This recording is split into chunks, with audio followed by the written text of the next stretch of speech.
যাত্রার উদ্ভাবক আমাদের নেতা জনাব তারেক রহমান।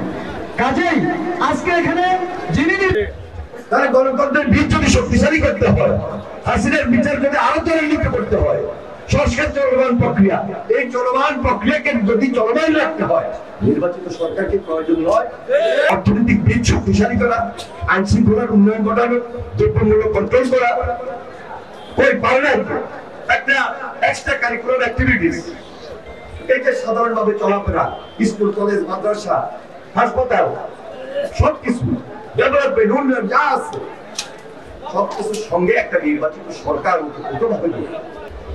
প্রফেসর ডক্টর মোহাম্মদ ইউনূস আজকে দেশের প্রয়োজনে, জাতির প্রয়োজনে নির্বাচনটাকে খুব বেশি জরুরি মনে করছেন বিদায় সবার সঙ্গে আলোচনা করে যখন জাতীয় ঐক্যমত গঠন করলেন, সংস্কারের আলোচনা করলেন, সনদ ঘোষণা করলেন এবং জাতীয় সনদ শেষ পর্যন্ত পাশের অপেক্ষা আছে।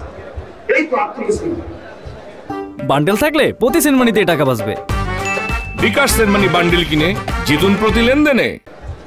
এর মধ্যে আলাপ আলোচনা যদি আরো 2-1 করতে হয়, আরো যদি 5 বার করতে হয়, 10 বার করতে হয়, সেটাও করে নিতে হবে, কিন্তু বিভক্তি রাখা যাবে না। এই বিভক্তি সুবিধা কে নিবে?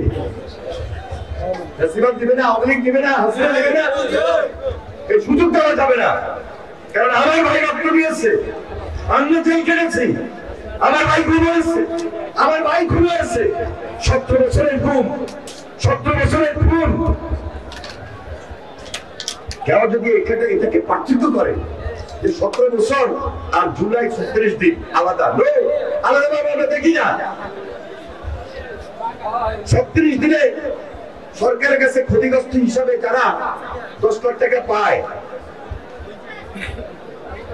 তাহলে 17 বছরে যে গুম, যে খুন হয়েছে, সে কি টাকা পাবে না সরকার থেকে?